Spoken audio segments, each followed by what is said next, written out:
Ever wonder why financial success feels like you're trying to solve a puzzle with half the pieces missing? Here's the truth.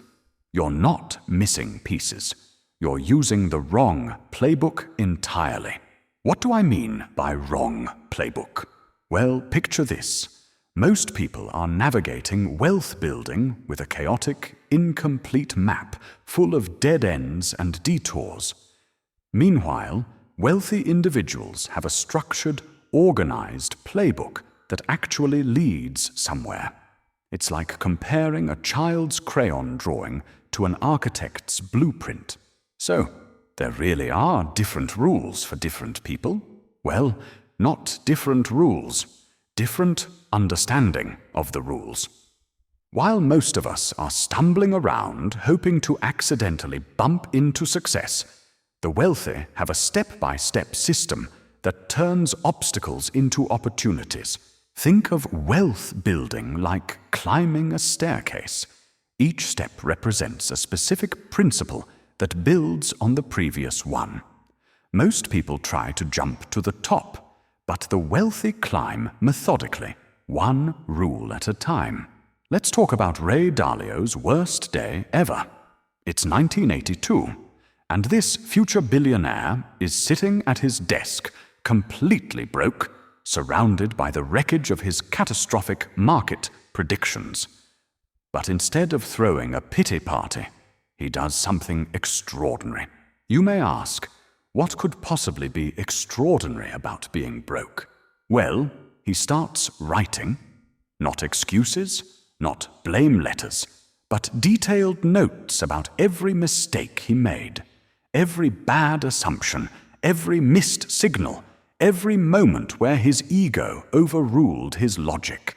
It's like watching someone perform surgery on their own failures. Here's the plot twist. That notebook of failures became the foundation for Bridgewater Associates, now managing over $150 billion. Those scattered papers of pain? They became the architectural blueprint for one of the world's most successful investment firms. So failure is actually good? Well, failure is raw material. Most people experience failure and run away. Wealthy people experience failure and take notes. The difference between the two approaches? About $150 billion in his case, apparently. So let's go through the rules. These are the ones that make the difference for the wealthy. Rule number 1. Reality check at the Reality Cafe.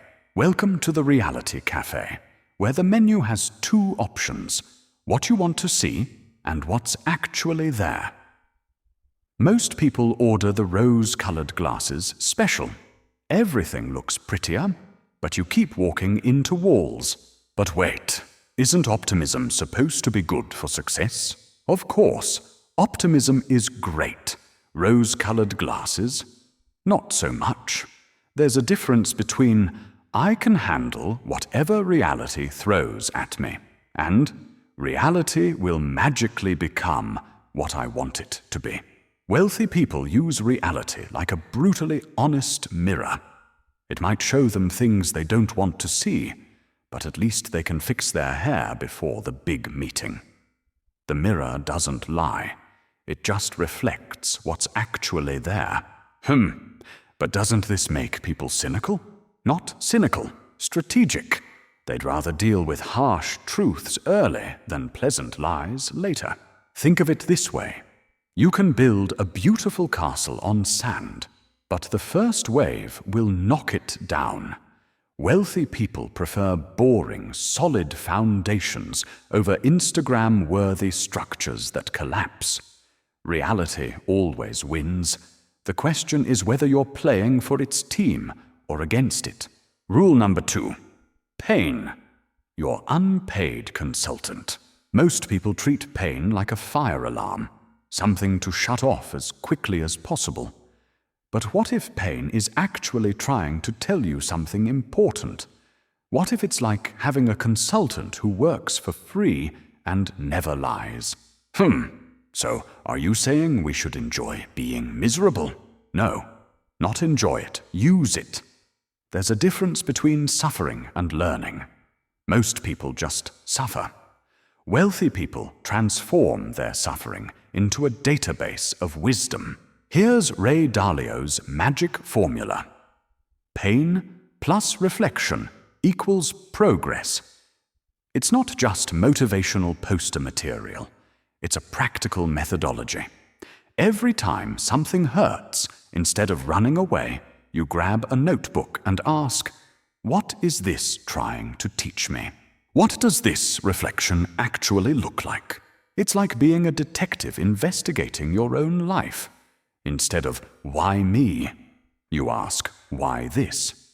Instead of, this sucks, you ask, what assumptions failed me here? Pain becomes data, not drama. Remember, the wealthy don't avoid pain. They process it better. They've learned to extract valuable lessons from uncomfortable experiences, while others are still looking for someone to blame. Rule number 3, the Credibility Olympics. Welcome to the Credibility Olympics, where volume doesn't equal value. In one corner, we have the loud, confident speaker with empty bubbles. In the other corner, the quiet expert whose words are packed with actual data and experience. Aha! But doesn't confidence inspire trust? Certainly, confidence inspires attention. Believability inspires results. The difference? One sounds impressive at parties, the other actually builds wealth. Think of it like a scale. On one side, you have credibility. Solid, heavy blocks built from real experience. On the other side, charisma. Pretty balloons that float nicely but weigh nothing. Guess which side wealthy people trust? Wealthy people are like skilled prospectors, filtering through tons of advice to find the gold nuggets of genuine wisdom. They ask tough questions.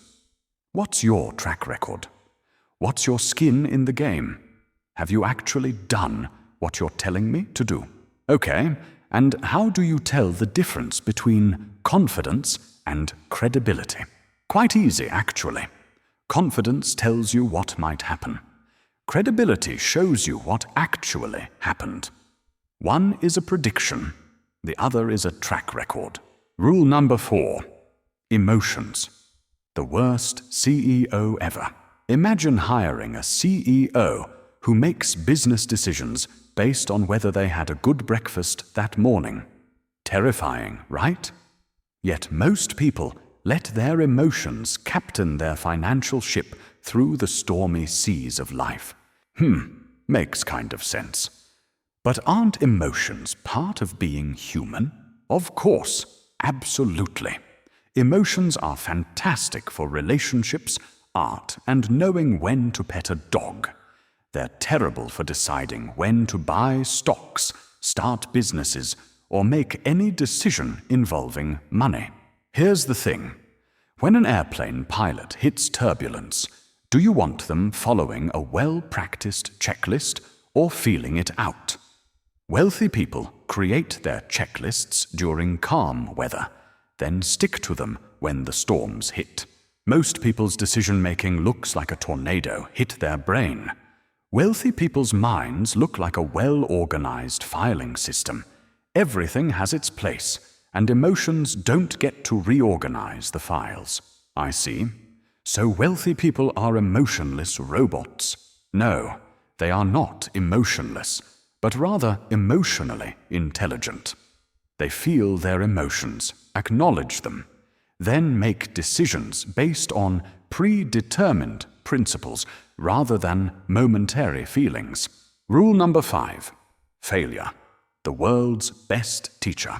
Most people see an error message and panic. Wealthy people see an error message and grab a notebook.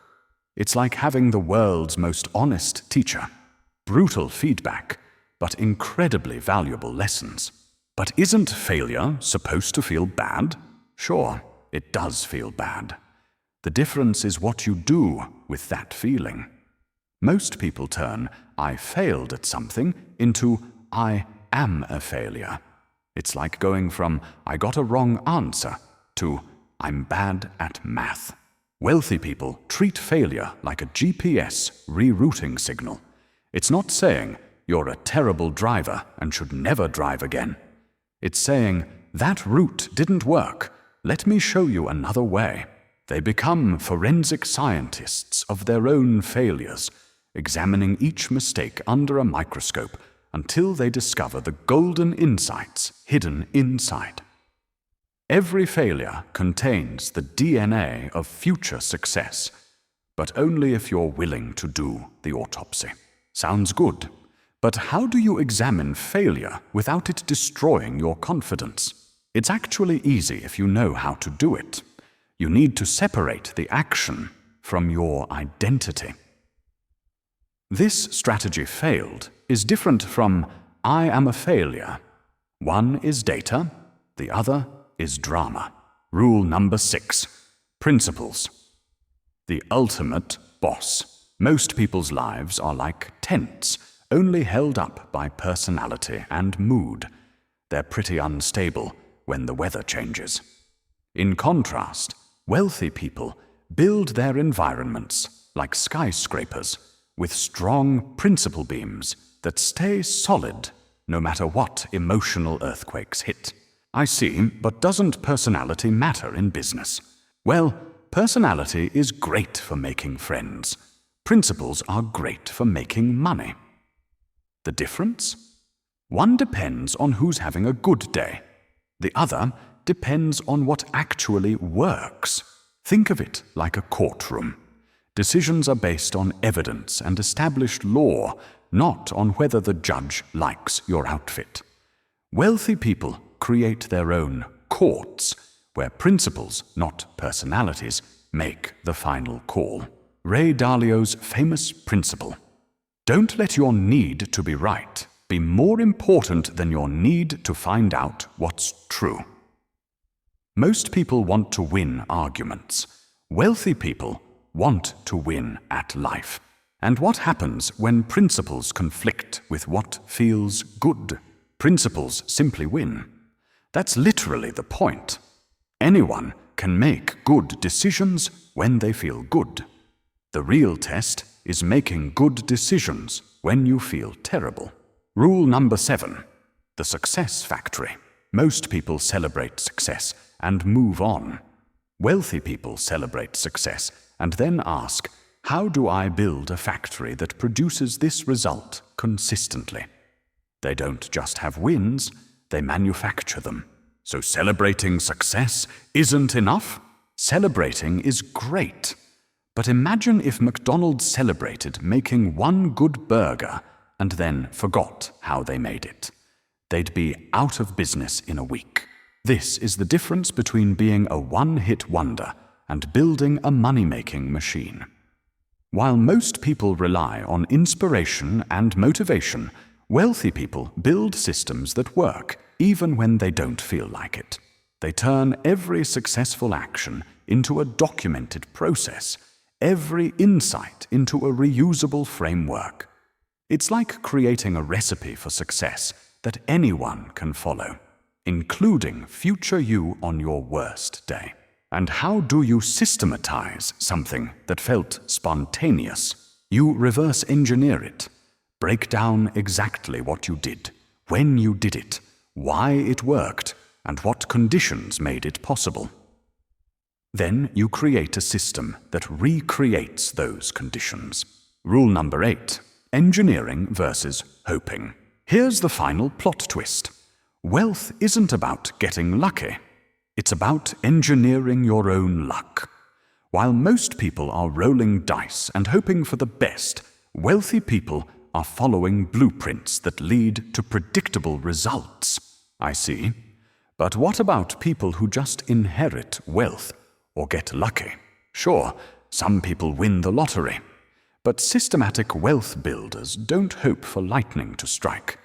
They build their own power plants. Think of it like this. Most people are wandering around in the dark, hoping to stumble upon treasure. Wealthy people have detailed maps, flashlights, and GPS coordinates. Both groups might find treasure, but one has a much better chance. The wealthy don't just want wealth. They want wealth-generating systems. They build engines that produce money while they sleep, vacation, or focus on other things. It's the difference between being a hamster on a wheel and owning the wheel factory. So, what's the difference between wealth engineering and wealth hoping? Hoping says, I wish this would work. Engineering says, let me design this to work. One is a prayer, the other is a plan. Now let's sum everything we have heard up. Imagine that friend driving the Tesla while you're calculating avocado toast budgets. They're not smarter, luckier, or more deserving. They just upgraded their operating system from hope and hustle to rules and systems.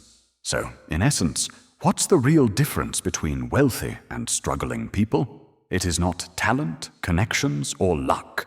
It's operating system. One group is running on outdated software that crashes constantly.